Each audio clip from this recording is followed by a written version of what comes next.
Hello and welcome to Morgan Meets the Eye. My name is Evan Morgan and I am the host of this series. So first things first, right off the bat, I do want to thank you all for tuning in, and I also want to encourage you to follow me on social media.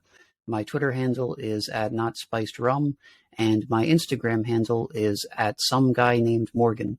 Now, make sure to subscribe to my YouTube page and certainly keep up with the show on Apple, Spotify, or upon whichever streaming platforms it's available. So anyway, with that out of the way, let's just jump right into it and get into today's episode. So today I'm planning on speaking on the COVID-19 pandemic, and in specific, I wanted to speak out about this push that I've been seeing a lot of lately for what people are calling pandemic amnesty. Now, this idea has unfortunately been getting a lot of traction. It's been spreading almost like wildfire in this case. But we can really trace this concept back to a pretty notorious article that was published back in The Atlantic by Emily Oster, an economist. And this article was entitled, aptly enough, "Let's Declare a Pandemic Amnesty."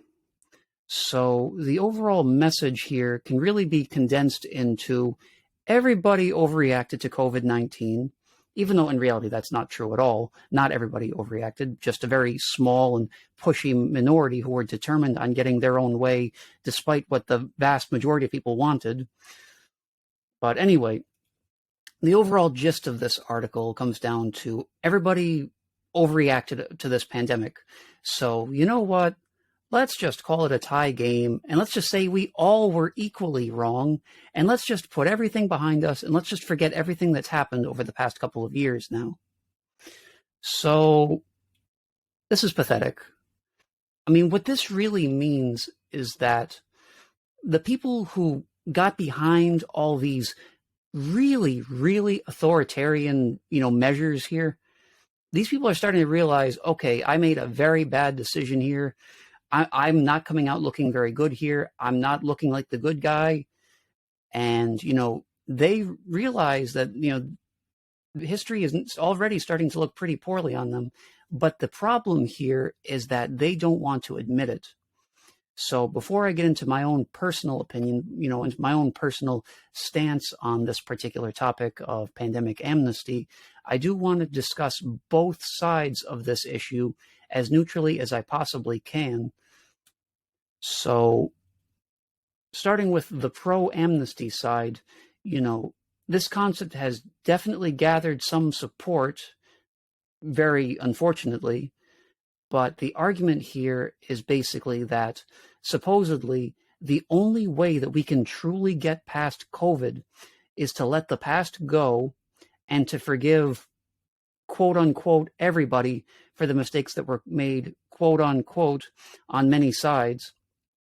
And I can't help but chuckle at the idea of on many sides, because that just sounds really familiar to me personally, because I just think it's really funny how these same people were just criticizing and just lambasting Donald Trump for when he said that very same thing after Charlottesville, because they wanted him to make a very distinct decision here. They wanted him to say that one side was right and the other side was wrong.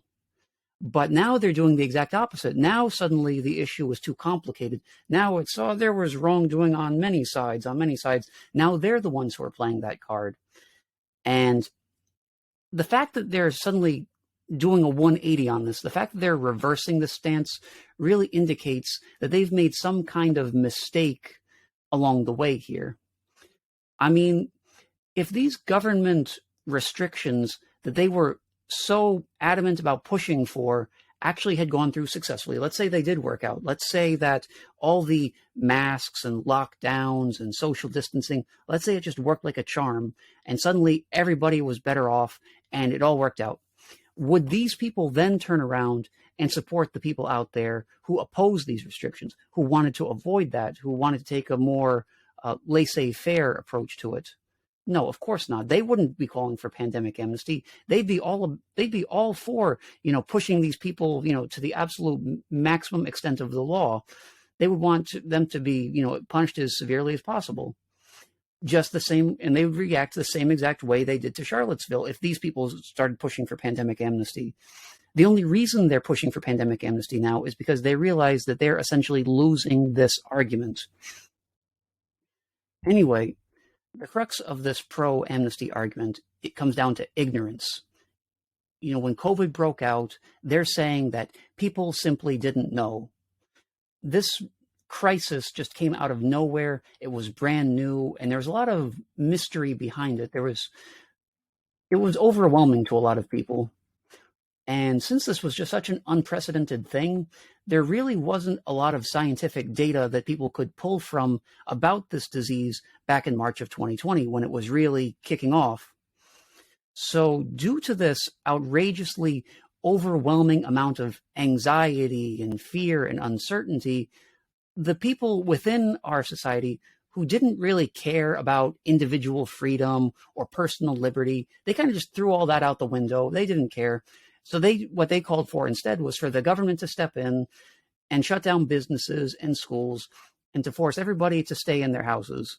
So basically, the issue here is that they wanted the government to step in and control. When the chips were down, they really showed exactly who they were. And not only this, they also called for mask mandates, vaccine mandates for both people in the workplace, employees. They did this for students who are going off to college, going off to any type of school, really. And in hindsight, this does seem very harsh to, push for all these restrictions, but their rationale, their means of defending these actions is that we didn't know, and we were much better off doing too much than too little, apparently. Now, when you put it this way, it almost sounds like a reasonable way to handle the pandemic. However, what people like Emily Oster are forgetting is that if you do too much, you're going to end up creating peripheral problems. I know Thomas Sowell said something, and I apologize if I'm butchering the quote here, but he said that there are no solutions, there are only trade-offs. So the more you might do in one area, the more problems you might end up causing in another.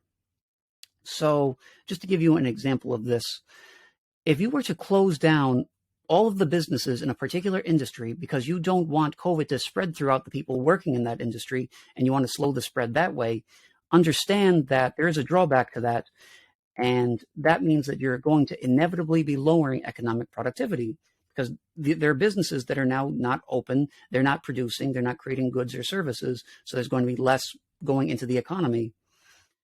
And when you print trillions and trillions of dollars like we did during this pandemic to pay the unemployment benefits for these very same people that you forced out of work, that you forced into unemployment just so you can pay them for not working, it doesn't take a genius to see that, doing too much, as you say, is going to create problems that actually become worse than the ones that you were trying to solve initially. You're not really helping at all. In fact, you're just making things a lot worse. Now, on the other side, if we look at the case against pandemic amnesty, that's pretty simple. Simply saying we didn't know is a terrible excuse. It's not even an excuse. It's a non-defense. There was a lot of data really early on when the pandemic first started, and that data showed that, all of these lockdowns and masks, they were just absurdly useless. They were excessive. They were almost like a superstitious kind of thing, where it's like mainly for comforting your own mind. There's a kind of psychosomatic element to it. But despite this, the elites in power ignored all of that and kept pushing forward with it anyway. And I suspect that the reason for that was simply so that they could maximize their own power, which was increased significantly during this pandemic. So if we were to just start letting people get off scot-free simply because they were ignorant, because they didn't know what they were doing, that's not going to send a good message. Because, think about it. What are you going to be saying if you only punish people who do know what they're doing? You're going to be saying that only the intelligent people who actually realize what's going on, who actually understand their actions, they're the ones who should be punished. And if you're stupid, you'll be rewarded for that. They won't hold you responsible. if you follow this logic through to its natural conclusion, you really might as well be encouraging people to just be as stupid and behave as submissively to the state as they possibly can. And I mean, look, whether you want to admit it or not, the bottom line is that the government's reaction to this COVID pandemic took the United States a massive step closer to, China's totalitarian social credit system, and people don't really seem to want to accept this. This pandemic response has ushered in a very alarming degree of government intrusion into our own lives, and they don't seem to want to give it up anytime soon. They seem to be clinging to it for dear life here. And the bottom line is that the people who went along with this whole narrative, the people who supported all the lockdowns, all this government intervention, these people are complicit in this. They played a role. They are responsible. And by calling for mask mandates or the vaccine mandates, because they were too scared to be around people at Walmart who didn't have a thin layer of cloth around their face, as if that was really going to make any difference in the grand scheme of things, or because they didn't want to work in a workplace with people who were unvaccinated, they were encouraging the government to do this and to keep on doing this into the future. So, I mean, let's be real here. These people put up no fight. Whenever the government put up a restriction, people just went along with it. They just caved to it. They didn't question the authority. They just went with it. They gave up and just put up no fight. So basically, they made it so easy for the government to just take control of our lives. And I'm personally just I'm never going to forgive the government for what they did during this pandemic, for the massive totalitarianism. I think that the government completely, showed their true colors during this whole thing. And it was just disgusting as far as I'm concerned. Just the outrageous amount of fear mongering and the nonstop coercion. I mean, my question to Emily Oster is, why should we just let this go? Why should we declare a pandemic amnesty? Thousands and thousands of people go to jail every day over some very, very stupid things, over much, much less than what was done with this pandemic. But you're stepping in here and saying that for some reason, this severe crime should be let go. And the way I see it, the only means that we have of getting our country off of this terrible, intrusive, authoritarian path is by holding these people in power, by holding these elites, these politicians. We need to hold them responsible. And at this point, if you haven't figured it out, I'll just come right out and tell you, I am against declaring a pandemic amnesty. And if I had to really boil my stance on this idea down to a very concise thesis statement, I guess would be probably the most appropriate way of putting it. I would say that I oppose pardoning these mandates and all the mass hysteria and the lockdowns that the government engineered through this pandemic, simply because, words really can't express how much these actions go against my own libertarian values. I'm somebody who's very much an individualist at the end of the day. And the way I see it, if you are an individualist, you have to believe that each individual must have the freedom to make their own personal choices and to live their life as they choose to live it. So, to put it in other words, the individual has to have consent. And I can't speak for everybody, but I certainly never consented to any of these measures that the government put into our lives. I never agreed to this new way of life that we're just expected to conform to without giving any question, without putting up any resistance, that we're just expected to submit to. And no matter what the circumstances are, whether COVID or not, the government cannot have the right to interfere in the public's life the way that it has during this pandemic. You had specific individuals making enormous decisions on behalf of these other individuals that not only had no choice in the matter, but now that those actions are turning out to be misguided in retrospect, the people who made these choices don't want to be held responsible for that. They want to use pandemic amnesty as a means of distancing themselves from their own blunders over the past couple of years. And the way I see it, if you really look at it that way, I would encourage you to try telling that to the people out there who couldn't be with a loved one, maybe a mother, a father, brother, sister, someone very close to them who was on their deathbed. They couldn't say goodbye to them. They couldn't be with them because just some dumb, crazy-eyed, ditzy, rules are rules, bureaucrat nurse told them they couldn't because she put her foot down and wouldn't let them. And what exactly was the problem there with letting them see their loved ones? I mean, really, if you go and hang out with your loved ones, you're going to catch COVID and you're all going to die along with them. It's just cartoonish, and it's just not a thing that's realistically going to happen. And I think the idea that there are people in our society who are stupid enough to push the idea that that is going to happen really should be held responsible. I personally think I'll take that chance myself. And furthermore, that should be my choice to make. So I know there are a lot of people on the left who love to overuse the word fascism. They'll throw it around maybe 3 or 4 times in each sentence. But the truth of the matter is, you cannot find a more blatant case of fascism than what these people, and most of them were on the left, were pushing here. I know Winston Churchill said something along the lines of, never let a good crisis go to waste. And since he said that, in all the years since then, there is no greater example of this idea being put into practice. The response to this pandemic was just tyrannical. Like, there's no other word for it. It ruined countless lives, and if you defend this response, then you're guilty along with the elites, and you deserve to face repercussions for your actions.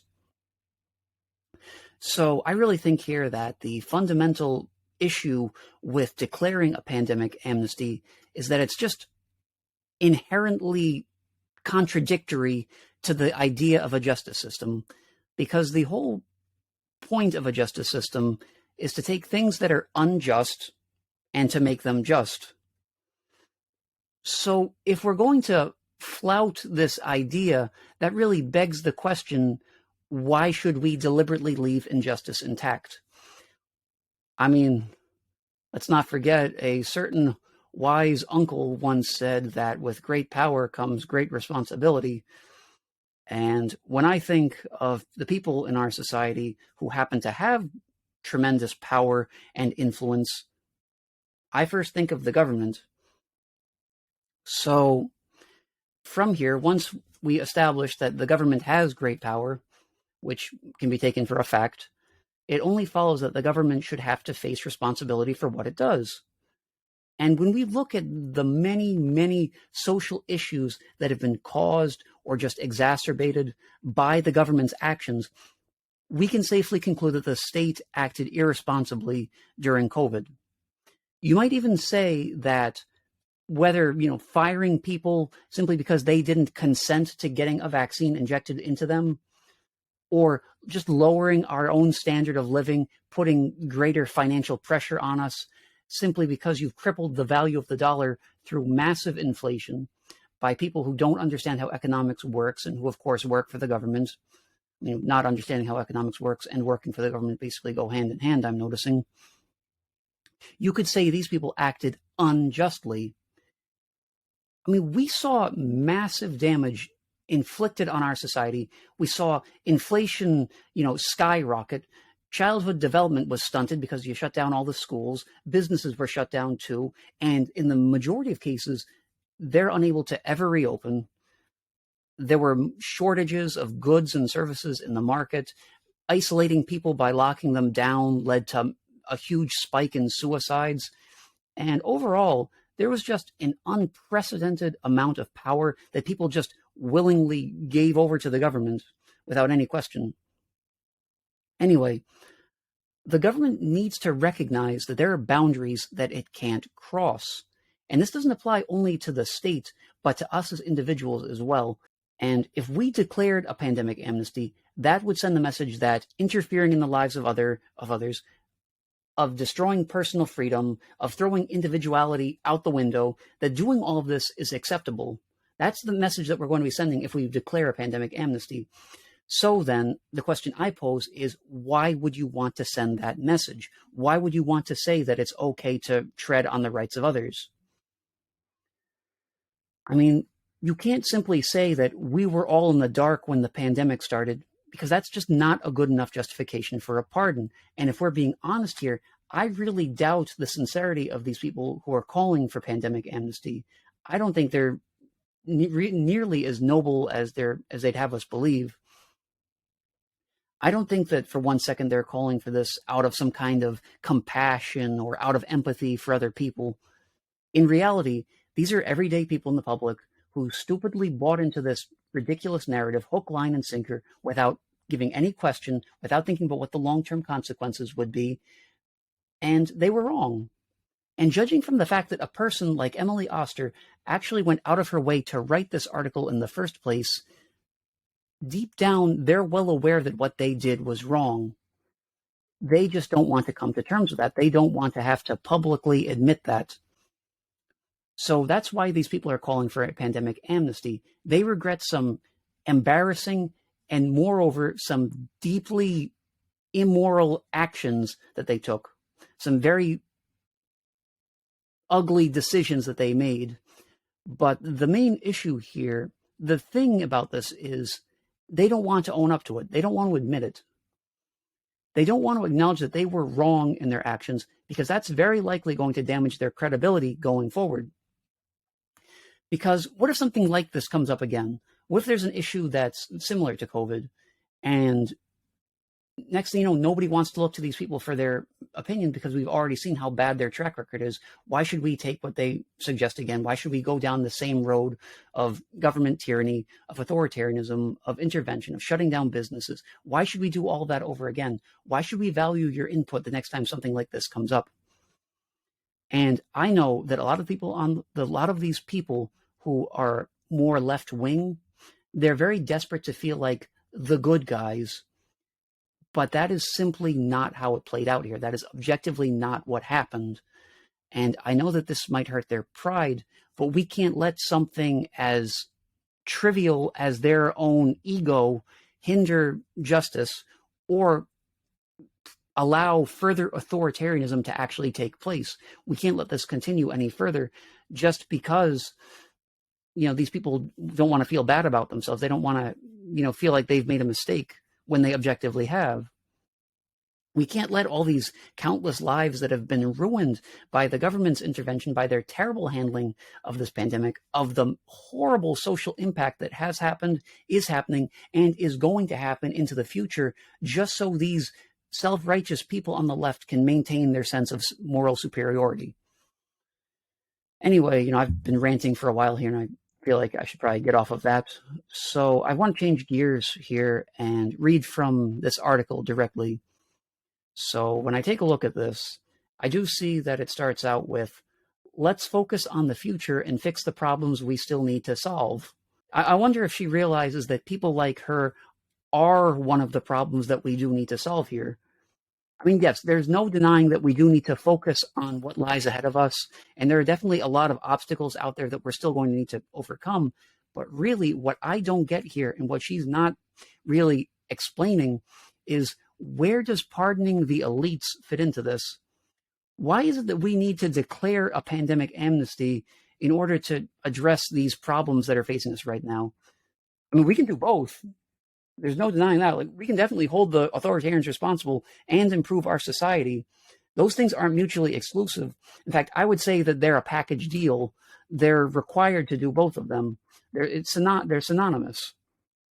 So yes, our work is definitely cut out for us, but it would be wise of us to identify the people out there who cut our work out for us in the first place with all this authoritarianism, with all these terrible policies, and remove them from the conversation.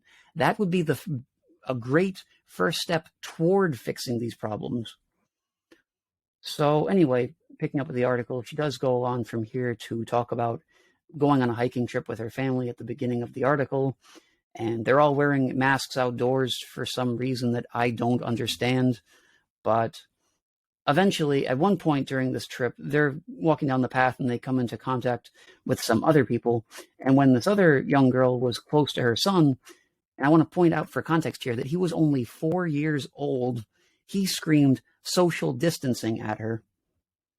And Oster then goes on to say, These precautions were totally misguided. In April 2020, no one got the coronavirus from passing someone else hiking. Outdoor transmission was vanishingly rare. Our cloth masks made out of old bandanas wouldn't have done anything anyway. But the thing is, we didn't know. Okay, so I have a lot to say in response to this. First of all, lady, your son is 4 years old, and he, just like a lot of the adults around this very same time, was in the state of paranoid terror. And he obviously didn't get into this state on his own. He didn't get there of his own accord.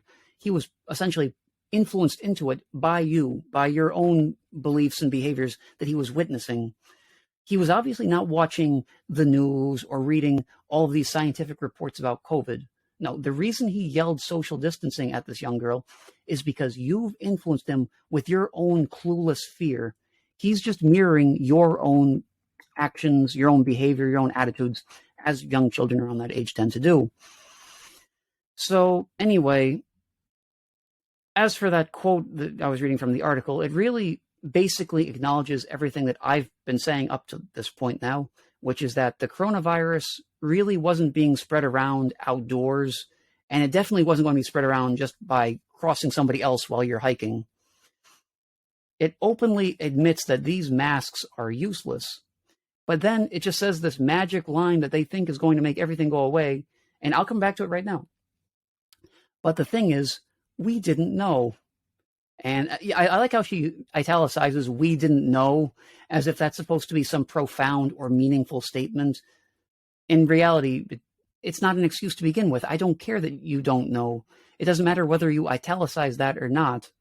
So look, many people didn't know about COVID at that point, but many of these same people didn't let this fear and uncertainty push them into insane, irrational behavior. So in short, I reject this request for amnesty simply because it's just at its core an attempt to avoid taking responsibility. What people did during this pandemic was criminal. There's really no other word for it. And simply saying we were scared is not a valid excuse, or saying that we were trying to help is not only doubtful, but it's also vague and meaningless, because realistically, who's outright consciously trying to worsen the situation? And saying we didn't know what we were doing then is not a good excuse either. The way I see that, it's more like you're admitting that you're guilty than any actual defense. And besides, for people who didn't know what you were doing, you certainly did quite a lot. So anyway, at this point, Oster goes on to say that I've been reflecting on this lack of knowledge thanks to a class I'm co-teaching at Brown University on COVID. We've spent several lectures reliving the first year of the pandemic, discussing the many important choices that we had to make under conditions of tremendous uncertainty. Now, this is where I think the mask kind of falls off, where she kind of says a bit more than she had intended to, because she says the first year of the pandemic. So I could understand if you were confused or maybe a bit apprehensive way back in March or maybe April of 2020 when the pandemic first hit. But there was no excuse to drag this out for a full year and beyond that, not even close. That's absurd. I mean, the state should never have the authority to simply pause the entire country and force these mandates at all under any circumstances. And this quote implies not only that it's acceptable for them to do that, but for them to do it for a full year. So I noticed that the article refers to the many important choices we had to make under conditions of tremendous uncertainty. And I suspect that when she says we, she's most likely referring to the government. Now, just on another note here, I'm noticing that she uses the word uncertain so many times throughout this article. So I'm personally a teetotaler, but here's a challenge for you. Why don't you take a drink every time the word uncertain comes up in this article? Because I'm pretty sure that by the time you're all finished with it, you're going to be pretty intoxicated. I mean, seriously, if there's this much uncertainty, why did you take such decisive, definitive action?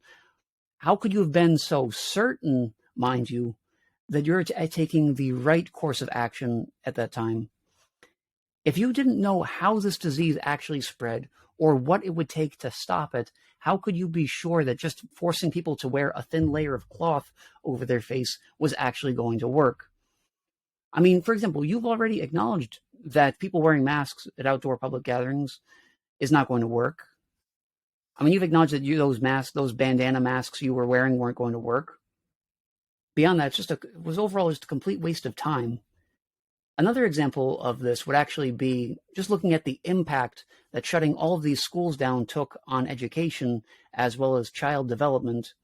I mean, Emily Oster herself flat out admits in this article that, to take an example close to my own work, there's an emerging, if not universal, consensus that schools in the US were closed for too long. The health risks of in-school spread were relatively low, whereas the costs to students' well-being and educational progress were high. The latest figures on learning loss are alarming, but in spring and summer 2020, we had only glimmers of information. Reasonable people who cared about children and teachers, advocated on both sides of the reopening debate. Okay, well, one side was right and the other side was wrong, period. The people who are so adamant on just shutting down the schools, along with everything else, are starting to recognize that they shouldn't have been so quick to dismiss the other side after all. So once again, the libertarian perspective of letting people live their own lives, of putting the individual first, of avoiding state intervention in our daily lives, that perspective won out once again over this forceful, coercive, authoritarian perspective. And it's just a little funny how that keeps happening, yet people don't learn from it. In any case, I can always count on this lady to keep making my own case for me, because she goes on to say from here that, another example, when the vaccines came out, we lacked definitive data on the relative efficacies of the Johnson & Johnson shot versus the mRNA options from Pfizer and Moderna. The mRNA vaccines have won out, but at the time, many people in public health were either neutral or expressed a J&J preference. This misstep wasn't nefarious, it was the result of uncertainty. Breaking this down, these vaccines were a matter of public health. People were given these three options, and these three options happened to come from these massive corporations that just so happen to have really extensive protection from the state. This section openly admits that these professionals in public health gave the public bad advice. The way I see it, sorry doesn't cut it here. It's just not acceptable. And there are massive portions of our population who look to these experts for guidance, and they were directed by these supposed experts to inject an inferior, less trustworthy substance into their own bodies. They were essentially manipulated and tricked into it. So from here, we need to ask why this happened. And it comes down to the fact that there was tremendous pressure from our government to put these vaccines on the market. So then we could supposedly, finally, if the government lets us, out of the kindness of their own hearts, go back to normal, even though predictably they still wouldn't allow us to, even at that point. And beyond that, the government was also heavily pressuring people to take this vaccine, saying that if you don't, we'll fire you out of your job, or you won't be able to attend that school that you need for an education. And because of this coercion, millions and millions of people were put into a position where they had no option. They couldn't sit this one out. They couldn't simply avoid making a choice here. They couldn't avoid getting the vaccine. They had no choice but to take it. They had to take a certain stance, whether they liked it or not. And if they had to get this vaccine, this brand new experimental vaccine, without the necessary years of study that you would need beforehand, mind you, they turned to health professionals to make the safest choice, because they would be experts and they would have the right amount of information. And now you're saying that these experts gave them a bad steer in retrospect. So you can dispute this all of you like. You can dispute this as much as you want. But the fact of the matter is that there's still a lot that people don't know about the long-term effects of these vaccines. And by pressuring people and pushing them and coercing them into making a decision that was ultimately wrong, you are putting their physical security at risk. You're putting their survival at risk even. I mean, let's put aside these cases that we're hearing about of women having issues with fertility after getting this vaccine, who knows what other side effects are going to start popping up in the future years ahead of us. And these poor schmucks who took these vaccines really did so in many, many cases entirely because of your guidance. And I see no reason why we should pardon that. I don't see why we should let that go. And another point I really do want to make here is that the data has been changing and conflicting with other data since the start of this. And since there's so much uncertainty here, why should we even take what the government tells us for a fact? I mean, they told us to get vaccinated, and I still haven't, and I don't have any plans of doing that, mind you. And the health effects and the statistics surrounding this vaccine have been really nebulous and unclear ever since. It's not as concrete as people would have you believe. We were told that we had to get this vaccine to get herd immunity. But when you think about how fickle this data is, who's to say that herd immunity isn't going to change to a different portion of our population later on, or that, herd immunity actually won't work after all, because after all, these people have already gotten this vaccine injected into them. I mean, once you get vaccinated, you can't undo that. You can't become unvaccinated after you've gotten it. So is the government at that point just going to say, well, we didn't know much about herd immunity at that time or how it would affect our society, so we'll just have to pardon ourselves? So what this really is at its core is that I'm seeing people using ignorance as a kind of instrument that they can use to get away with some very, very unethical behavior. A lot of it intentional. And on that note, I've noticed that this pandemic has greatly weaponized ignorance. A lot of us are in the dark and have been in the dark for a really long time on this, and other people among us are taking advantage of that. So let's say I don't want to wear one of those stupid masks. That would be my own problem, right? Well, if we don't know what COVID is or how it works, that's going to leave the door open for another person to step in and say that actually I do have to wear a mask. And it's not for the question of my own protection, but for the protection of others. And if I'm ignorant of how this disease works, how am I going to protest against this? I don't have the information necessarily to disprove what they're saying, but they also don't have the information necessarily to prove what they are asserting in the first place. Now, this same logic has been applied to the vaccine as well, in that I supposedly have to get this vaccine to protect other people from getting the disease.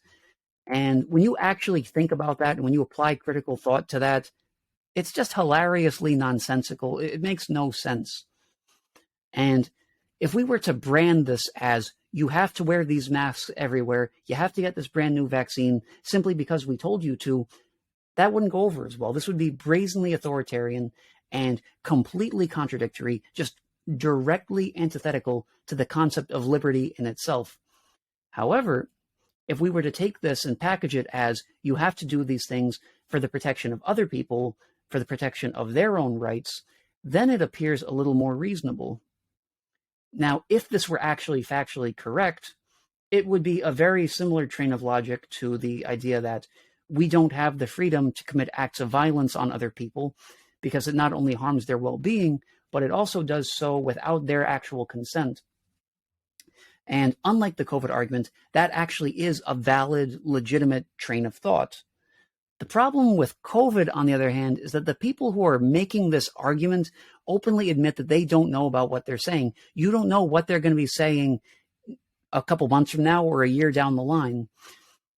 And if that's the case, who's to say that it's actually true that our masks and vaccines protect other people?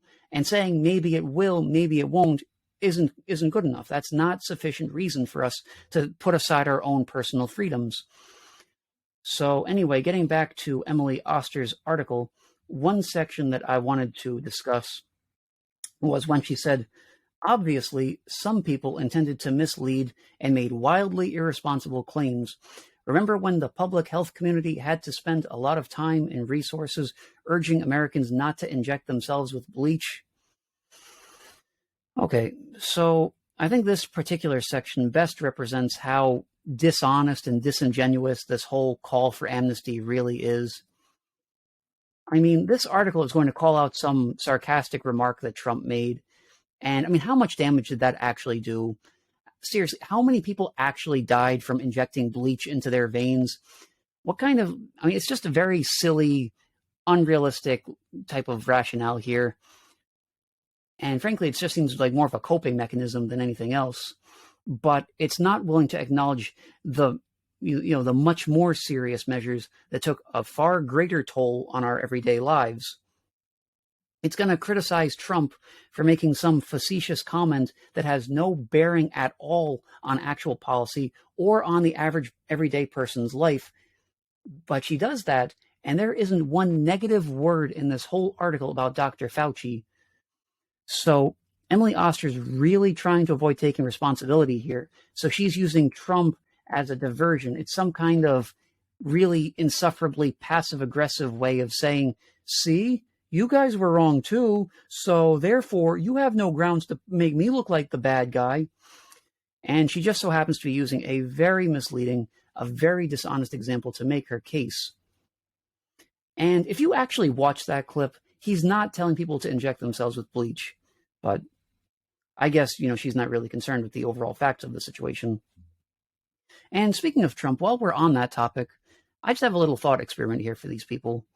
So if you're being consistent here in calling for pandemic amnesty, then it only follows that we should declare an insurrection amnesty as well while we're at it. I'm sorry, you don't want to do that. You don't want to declare an insurrection amnesty. Okay.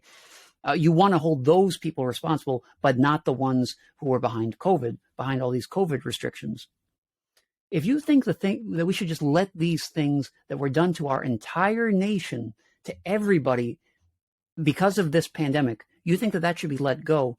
But January 6th, which is already completely overblown, which is so stupid to begin with, but you think that should be, people should be held responsible for that, then I have to really suggest that you reevaluate your own personal priorities here. And I know some people out there are going to say, well, that's different. And they are right. It is completely different in that it had nowhere near as negative an impact on society as the COVID response. I mean, let's apply, Emily Oster's logic across the board here. Those protesters believe that their country's democracy was just being attacked, like it was being ripped away from under them, and they wanted to restore it. So in doing this, they took strong measures, just like the government did during COVID, using the information that was presented to them, just like the government during COVID. And they were only acting according to what they thought was right, just like the government during COVID. So it's funny how, she's only going to apply this logic when it works in her own favor, as well as the people who think, just like her in this case. But they don't want to be logically consistent. So anyway, getting back into the article itself, from here she says that given the amount of uncertainty, almost every position was taken on every topic.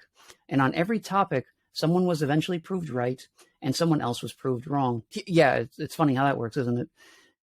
And if you actually look at these issues clearly, you start to notice a pattern in the people who are right, right about this issue, they held back from overreacting. They refrained from overreacting or taking huge leaps of logic or insisting that we need the government to step in, that we need to take action right now, that we need to just throw our, concern for the consequences out the window.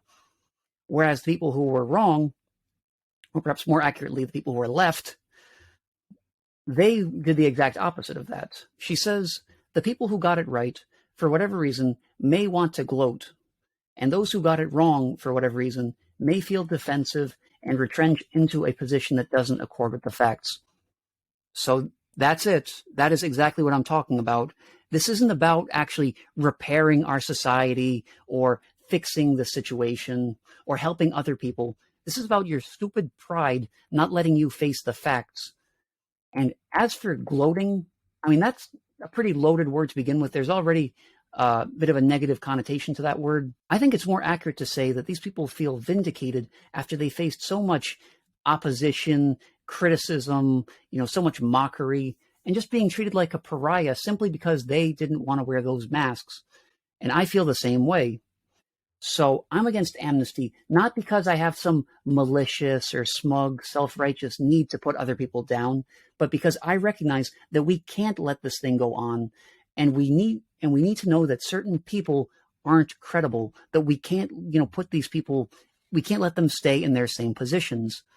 We can't let them, create further problems down the line. And it's going to continue unless we actually cut this problem off at the root and recognize that these people do not have our best interests at heart, and they should not be in a position where they can influence policy and influence our lives.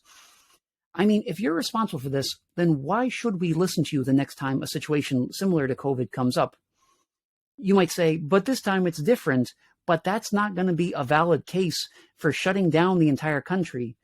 And I'm pushing back against this idea because I don't want these same people left in these same positions of power where they can still make the same excuse. And anyway, getting back into the article, we have to put these fights aside and declare a pandemic amnesty. We can leave out the willful purveyors of actual misinformation while forgiving the hard calls that people had no choice but to make with imperfect knowledge. Los Angeles County closed its beaches in summer 2020. Ex post facto, this makes no more sense than my family's massed hiking trips. But we need to learn from our mistakes and then let them go. We need to forgive the attacks too, because I thought school should reopen and argued that kids as a group were not at high risk. I was called a teacher killer and a genocidaire. It wasn't pleasant, but feelings were high, and I certainly don't need to dissect and rehash that time for the rest of my life, for the rest of my days. So, there's a lot to say here. In fact, I think this is probably the definitive section of the article, because you could take everything else out of here and leave only this, and you'd still understand the general message that is being conveyed. So, first off, I would ask her, what do you mean by the willful purveyors of actual misinformation? Who's going to determine who these people are? Is it going to be the same exact people whose knuckle-headed, stupid actions, whose complete errors that they've been making, these same people that you've been trying to defend throughout this whole article?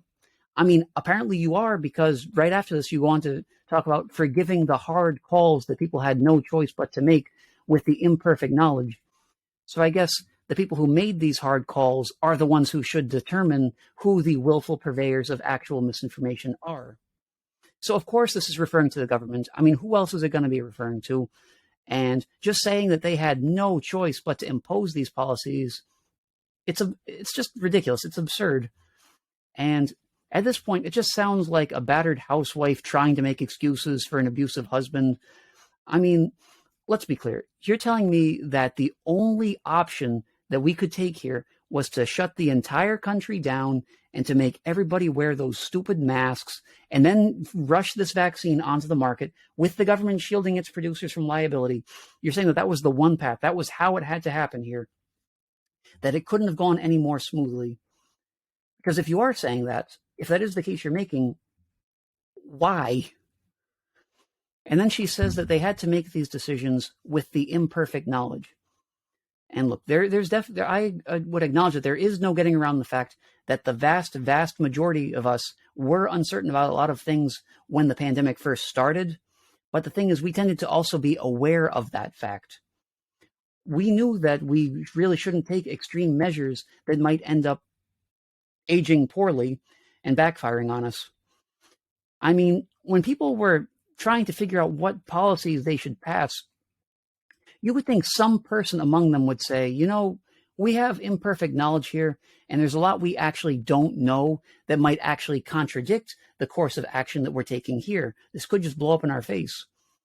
But as all of us know, they just took the most extreme, most alarmist path that they possibly could without taking any regard for the consequences. And anyway, from here, she talks about the beaches being closed during the summer of 2020. And she talks about how that's just as irrational as that massed hiking trip she took back at the beginning of the article. And for some reason that I don't understand at all, she uses this to kind of seg into, we need to learn from our mistakes and let them go. We need to forgive the attacks too. Why? I mean, if you look at this from a logical perspective, this article, throughout this whole article, has been citing examples of all these stupid, paranoid measures that people took during this pandemic, and it uses them as premises for the argument, and then it concludes that they need to be forgiven. So where is this conclusion coming from? You need something here that links these premises with the conclusion, and that you're simply not providing that. You're not explaining, the link between people made mistakes, people did horrible things during the pandemic, and the conclusion, we need to forgive that. There's something that has to connect them, and you're simply not answering that. So anyway, the article then continues with, because I thought schools should reopen and argued that kids as a group were not at high risk, I was called a teacher killer and a génocidaire. It wasn't pleasant, but feelings were high. Okay, so first off, I don't believe you. I don't believe that you told somebody that school should reopen after you already elected to close them down. And then that person just said to you, you génocidaire. I don't believe that happened. I don't buy that for 1 second. I think you're just using this as a sad attempt to ingratiate yourself with these people who were against these measures from the beginning. And going to the last sentence of that particular section, I certainly don't need to dissect and rehash that time for the rest of my days. Okay, so the thing is, we're all going to be struggling to deal with the man-made consequences of that time for the rest of all of our days. I mean, just think about the economic impact that was caused by all the lockdowns and the inflation, or just the terrible effect that this is going to have on these young kids out there who really can't remember a world before COVID. So in your own personal hysteria, which you really spelled out for us with that hiking trip description earlier on in the article, you pushed for these things that can't be undone.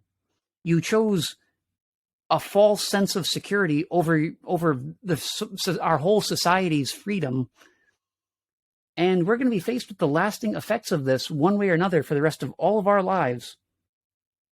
And you have just the cowardice to come out and say that you don't need to dissect and rehash, as you put it, this time for the rest of your days. For us to learn from the past requires us to dissect and rehash that particular time. We need to ask what actually went wrong, why did it go wrong, and what we can do to prevent it from going wrong again.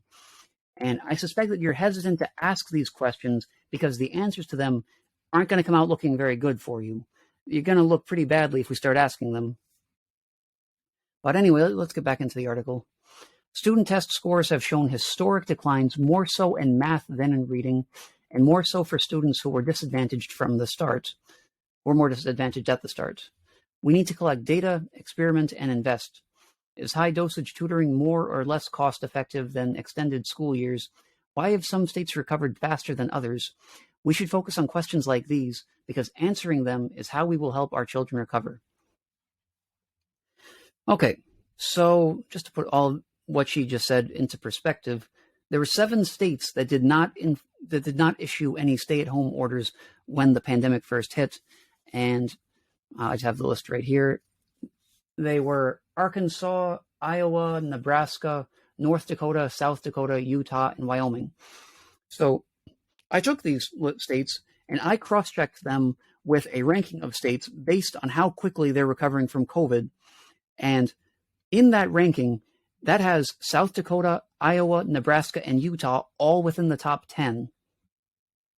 So in light of this, the states that refrained from a more authoritarian response are recovering more quickly from COVID. And in that case, why is this? I mean, the article itself says we need to focus on why it is that some states are recovering faster than others.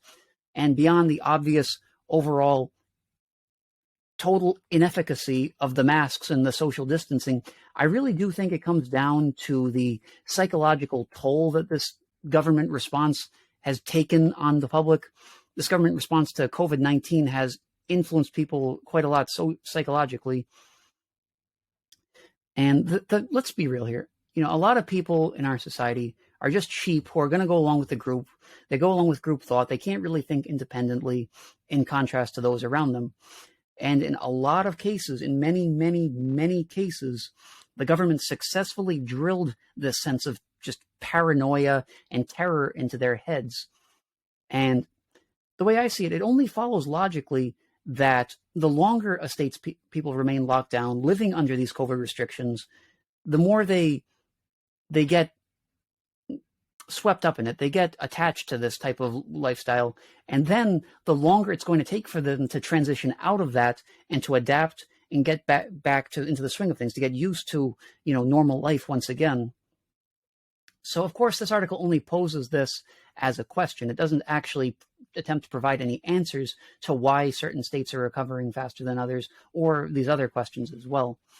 But that's probably just as well at this point, because I'm just really, really sick and tired of these people and their history of just making these empty attempts at explaining things away and all these silly, hypochondriac, half-baked hypotheses about what needs to be done in order to stop COVID that just ends up backfiring on us each time anyway. So I also want to address that part at the beginning showing about how test scores are showing historic declines, because the way I see it, the blame for this rests squarely on the people who are pushing for these schools to be locked down. And I don't care if you had good intentions. That's completely irrelevant. The bottom line here is that this system of remote learning, of these Zoom classes and all of that, that's inferior to actually going to school and getting a real, thorough educational experience. And if you disagree with that, then why else would this pandemic result in such significantly lower test scores? So my heart does go out to these young people out there. I mean, I do feel really bad for them, such as the ones who were essentially robbed of a high school experience. I mean, these people missed out on their prom, they missed out on graduation, and then the government, being the government, just wanted to twist the knife deeper. It wouldn't even allow their friends and families to gather together for graduation parties afterwards. They wouldn't allow those types of social gatherings. I mean, I'm personally relieved that I already had my college degree, under my belt before this whole pandemic even broke out.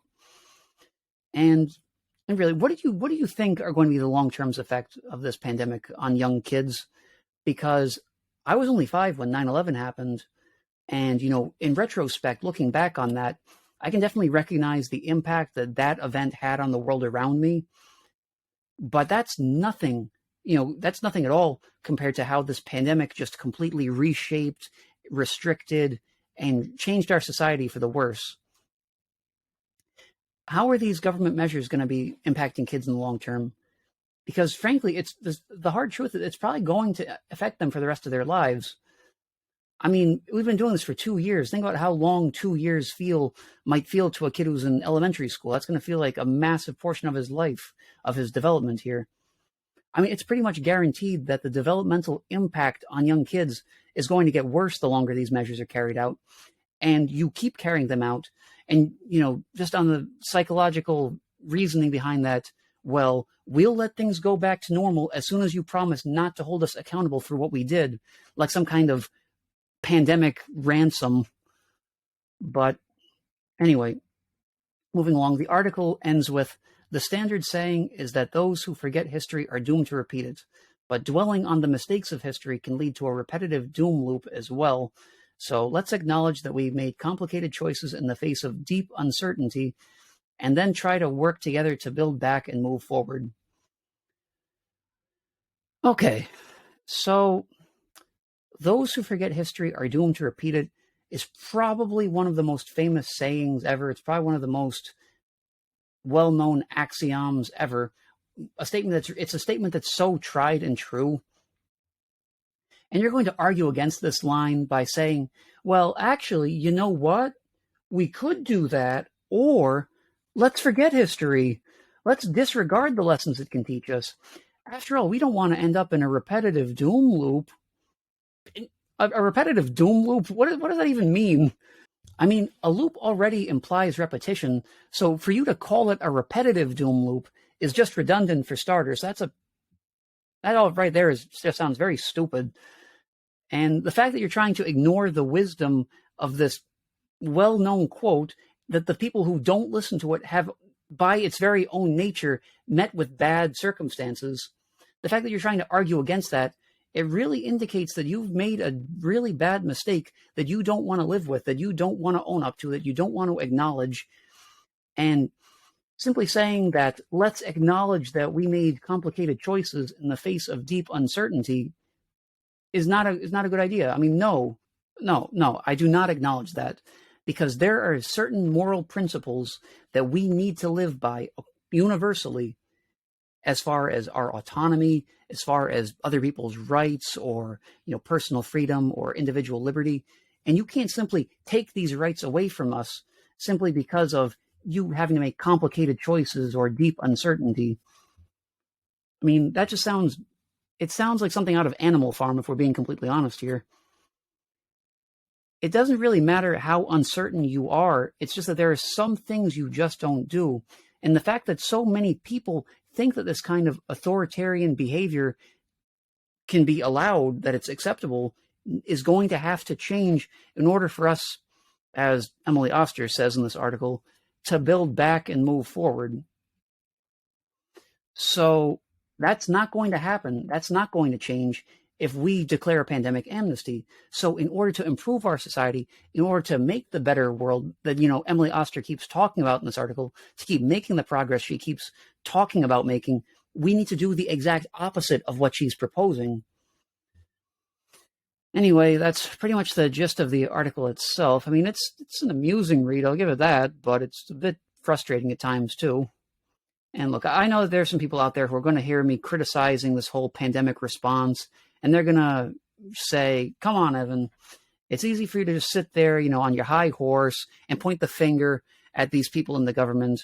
These poor people, they had a huge crisis just dropped on their lap out of nowhere. They had to make some snap decisions. And what would you have done that would have been any better? So right off the bat, I want to respond by saying that, quote unquote, snap decisions, such as the ones that the state had to make, supposedly had to make in this situation, those decisions certainly don't have to remain in place for years at a time. But in any case, I will, address your question of what I would do that I think would have been, better in that case. So being the libertarian that I am, I would have left it up to the free market. After all, this is just my general rule across the board, that we should leave things to the free market to make those decisions.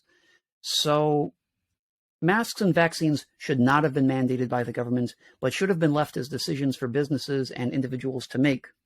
If a private business chooses only to serve customers who wore masks, or if they only wanted to hire people who have been vaccinated, then that is their own choice to make. If the market doesn't go along with these masks and vaccines and mandates and the social distancing and all of that, then that just goes to show that there's not enough demand for these things in the first place. I mean, the only way to get these things to take place is for you to prop them up with coercion. So my response would basically revolve around supply and demand rather than government force. And the reason we didn't do this is, there are multiple reasons that come down to government corruption, but not counting that, we didn't do this because people distrust the marketplace. And a lot of people out there assume very reductively that if you leave it to the private sector, that means that nobody's going to do anything. They're not going to take any precautions against COVID, that it'll just keep spreading and spreading and spreading, and nobody will even try to stop it. It's just going to get out of hand without anybody using government force. So according to this idea, business owners would supposedly put the public at risk for the sake of making a profit. And apparently the way this would work, according to them, is that business owners would keep their businesses completely open so that they could keep making their money. And then these poor, helpless customers would just keep walking in against their own free will. They'd keep buying things. They'd keep, putting themselves in jeopardy because they just don't have any say in the matter. In this scenario, the consumer has no free will, but the fundamental error here is that it's the buyer and not the seller who actually determines the marketplace. Let me put it this way. Businesses exist in the first place to serve demand.